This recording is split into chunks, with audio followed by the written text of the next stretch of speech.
नमस्कार दोस्तों, आज हम पढ़ेंगे आभूषण अलंकार। अलंकार बिना परिभाषा, बिना लिखे, बिना रटे एक ही सेकंड में आप समझ जाएंगे कि आपको अलंकार देखकर बता देंगे कि ये कौन सा अलंकार है। तो आइए हम पढ़ते हैं अलंकार। तो सबसे पहले अलंकार का अर्थ क्या होता है? तो अलंकार का अर्थ होता है आभूषण, काव्य की शोभा बढ़ाता है। अलंकार काव्य की शोभा बढ़ाता है। तो अलंकार दो प्रकार के होते हैं, शब्द अलंकार, अर्थ अलंकार। तो जहाँ शब्द की बात हो वहाँ शब्द अलंकार होता है, और जहाँ अर्थ की बात हो वहाँ अर्थ अलंकार होता है। शब्द अलंकार के तीन रूप होते हैं, अनुप्रास अलंकार, यमक अलंकार, श्लेष अलंकार। अर्थ अलंकार के 9 भेद होते हैं, रूप उपमा, रूपक, उत्प्रेक्षा, अतिशयोक्ति, विभावना, भ्रांतिमान, संदेह, असंगति और मानवीकरण। ये हो गए अर्थ अलंकार के। अब सबसे पहले हम पढ़ेंगे शब्द अलंकार के। तो शब्द अलंकार, तो शब्द अलंकार में कौन कौन से होते हैं? अनुप्रास अलंकार। तो अनुप्रास अलंकार में सबसे पहले हमें एक बात ध्यान रखनी है कि जहाँ वर्ण बार बार आते हैं वहाँ अनुप्रास अलंकार होता है। जहाँ वर्ण बार बार आए वहाँ कौन सा अनुप्रास अलंकार होगा? अनुप्रास अलंकार। जैसे क, ख, ग, घ, ण, च, छ, ज, झ, इया। ये हो गए वर्ण जो एक दूसरे से अलग होते हैं, वह कहलाते हैं वर्ण। उदाहरण, तरनी तनुजा टट तमाल तरुबर बहुछाय। तो अब इसमें त त त त बार बार आ रहा है, तो हम इन शब्दों को देखकर पहचान जाएंगे कि ये कौन सा अलंकार है? अनुप्रास अलंकार। जैसे दूसरा उदाहरण मैं आपको बताती हूँ, चारू चंद्र की चंचल किरणें खेल रही हैं जल थल में। तो यहाँ पर चा च शब्द की बार बार आवृत्ति हो रही है, तो यहाँ पर कौन सा अलंकार है? अनुप्रास अलंकार। इसी प्रकार बच्चे जैसे कि कुछ कुछ कविताएं बोलते रहते हैं, चंदू के चाचा ने चंदू की चाची को चांदी के चम्मच से चटनी चटाई, इस तरह की। तो इसमें च च शब्द की क्या हो रही है? बार बार आवृत्ति हो रही है, बार बार वो आ रहा है। तो आप उसको देखकर पता लगा सकते हैं कि यहाँ पर कौन सा अलंकार है? अनुप्रास अलंकार। मतलब वर्ण की आवृत्ति बार बार होना, जहाँ वर्ण बार बार आए वहाँ अनुप्रास अलंकार होगा।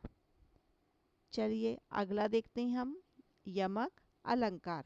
तो यमक का अर्थ होता है दो, अर्थात एक शब्द दो या दो से अधिक बार आए वहाँ यमक अलंकार होगा। जैसे कि एक शब्द दो बार कैसे आएगा? उदाहरण देखते हैं, काली घटा का घमंड घटा। यहाँ काली घटा घटा बोला है और यहाँ क्या बोला है? घमंड घटा। तो घटा तो काली का मतलब दो बार हो गया, तो काली घटा और घमंड घटा, तो घटा घटा का मतलब दो बार हुआ। तो शब्द कितनी बार आया? दो बार आया। दूसरा उदाहरण, कनक कनक से सौगुनी, मादकता अधिकाय। तो उसमें क्या होगा? कनक कनक कितनी बार आया? दो बार आया। तो अनुप्रास में किसकी आवृत्ति हो रही थी? वर्ण में। और यमक में किसकी आवृत्ति हो रही है? शब्द की। शब्द है, काली, घटा, घमंड, घटा, ये शब्द है। तो जहाँ शब्द बार बार आए वहाँ यमक अलंकार, जहाँ वर्ण बार बार आए वहाँ अनुप्रास अलंकार।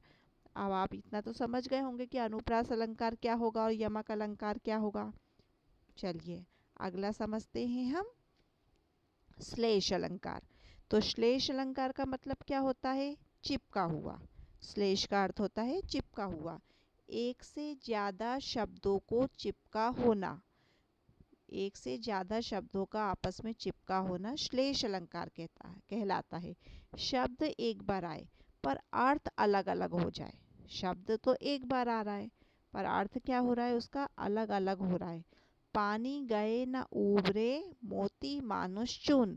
तो यहाँ पर क्या हो रहा है? अर्थ अलग हो रहा है कि नहीं हो रहा है? पानी गए न उबरे, मोती मानुष चुन। तो वहाँ पर जहाँ पर शब्द तो एक बार आए, जैसे शब्द क्या हो रहा है? शब्द एक बार आए पर उसके अर्थ अलग अलग हो गए, तो वहाँ पर श्लेष अलंकार होगा।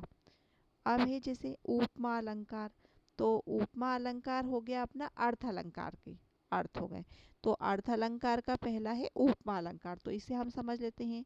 तो उपमा अलंकार क्या होगा? उप प्लस मा, उपमा। तो उप क्या होगा? समीप लाना। पहले हम इसको दो भागों में तोड़ लेते हैं। उप प्लस मा, तो उप का अर्थ क्या होगा? समीप लाना, और मा का अर्थ क्या होगा? मापन।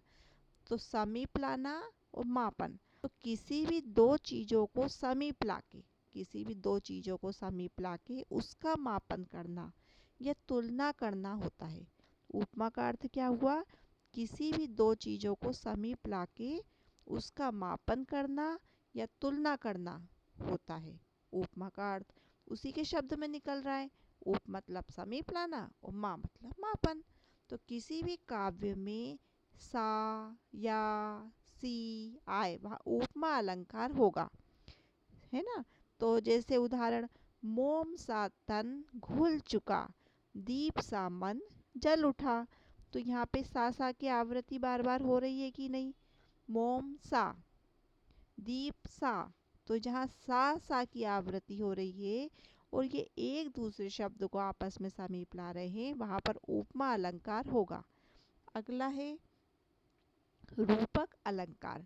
तो रूपक में योजक चिन्ह होता है। योजक चिन्ह कैसा? ये आप देख रहे हैं, इस तरह से योजक चिन्ह होगा। तो किसी भी काव्य में अगर योजक चिन्ह आ जाए, किसी भी काव्य में अगर योजक चिन्ह आ जाए तो वहाँ रूपक अलंकार होगा। वहाँ कौन सा अलंकार होगा? रूपक अलंकार होगा। हमें किसे देख के पहचानना है? योजक चिन्ह को देखकर पहचानना है। योजक चिन्ह होगा, आप रूपक अलंकार में निशान लगा देंगे। उदाहरण के लिए, उदित उदयगिरी मंच पर रघुवर बाल पतंग।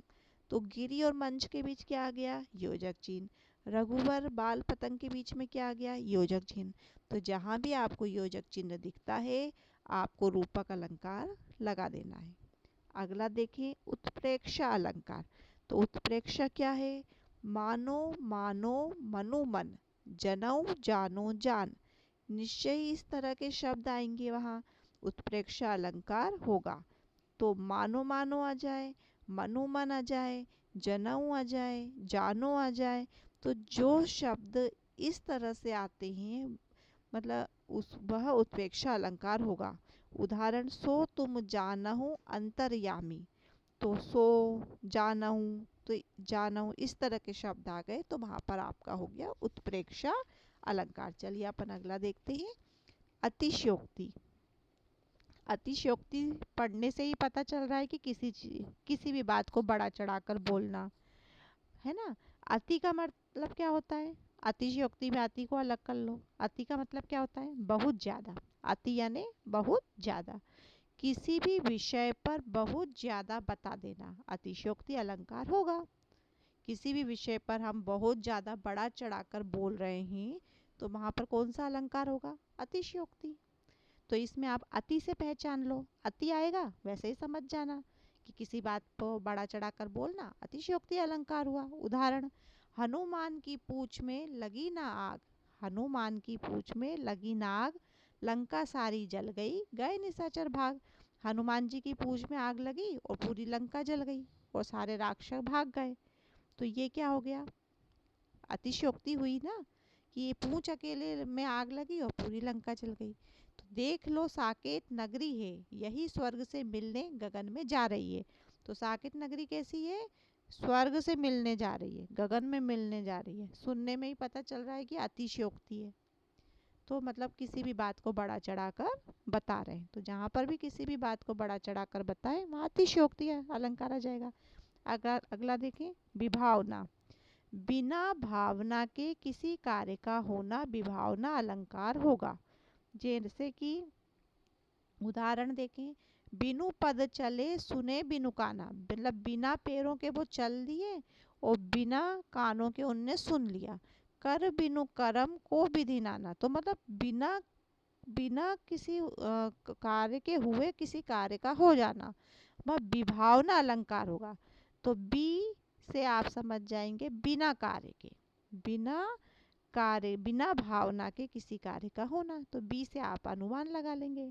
जैसे ये आएगा, कि बिना भावना के किसी कार्य का होना विभावना अलंकार होगा।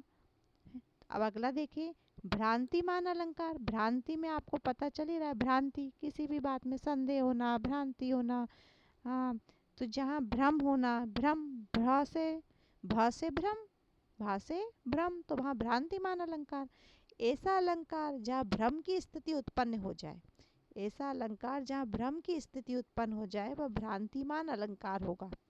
भ्रांतिमान में पहला शब्द क्या है? भा, तो भा से भ्रम, तो जहाँ अलंकार, जिस अलंकार में भ्रम की स्थिति उत्पन्न हो जाए वह भ्रांतिमान अलंकार होगा। उदाहरण देख लें, देख उसको हुआ शुक मौन है, सोचता है अन्य शुक कौन है। तो यहाँ पे क्या हो रही है? भ्रांति हो रही है। उसको देखकर क्या हो रही है? भ्रांति हो रही है कि देख उसको हुआ शुक मोचता है अन्य शुक कौन है।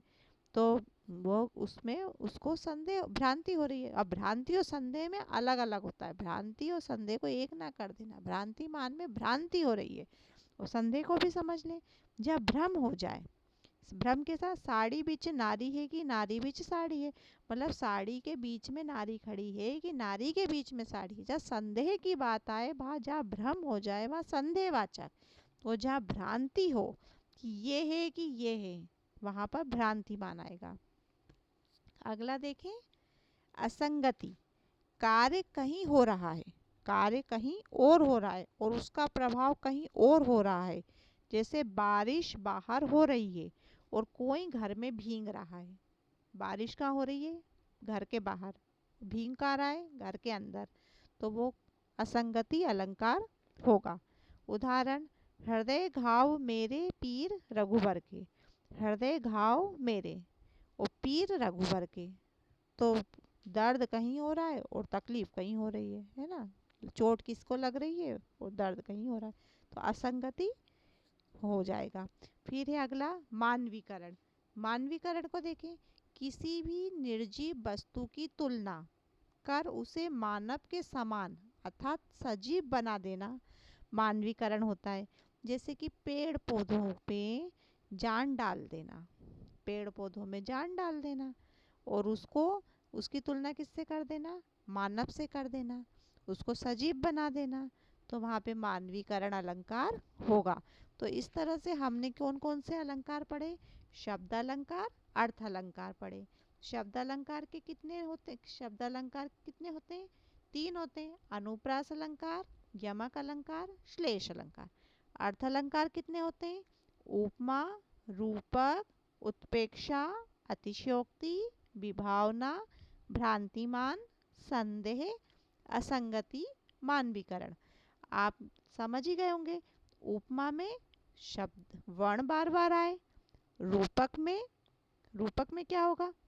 रूपक में क्या होगा? अनुमान लगाइए, रूपक में क्या होगा? रूपक में योजक चिन्ह आ जाएगा। योजक चिन्ह आएगा तो आप समझ जाना ये रूपक अलंकार है। उत्प्रेक्षा में मानो, जानो, मनो ये आ जाएगा।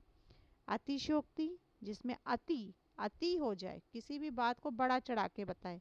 विभावना, बिना भावना के कोई काम हो रहा हो, विभावना। भ्रांतिमान, जिस कार्य के होने में भ्रांति हो। संदेह, जहाँ कार्य के होने में संदेह हो, साड़ी बीच नारी है कि नारी बीच साड़ी है। असंगति, जहाँ पे किसी कार्य को होने में असंगति हो, मतलब कार्य कहीं हो रहा हो और उसका फर्क कहीं और पड़ रहा हो, तो वहाँ असंगति आ जाएगा। मानवीकरण, मानवीकरण में जहाँ निर्जीव वस्तु को सजीव बताया जाए वह मानवीकरण। अब आप बहुत अच्छी तरह से अलंकार समझ गए होंगे। एक बार जरूर इस वीडियो को देखें, आप अलंकार को दोबारा कभी नहीं भूलेंगे। धन्यवाद।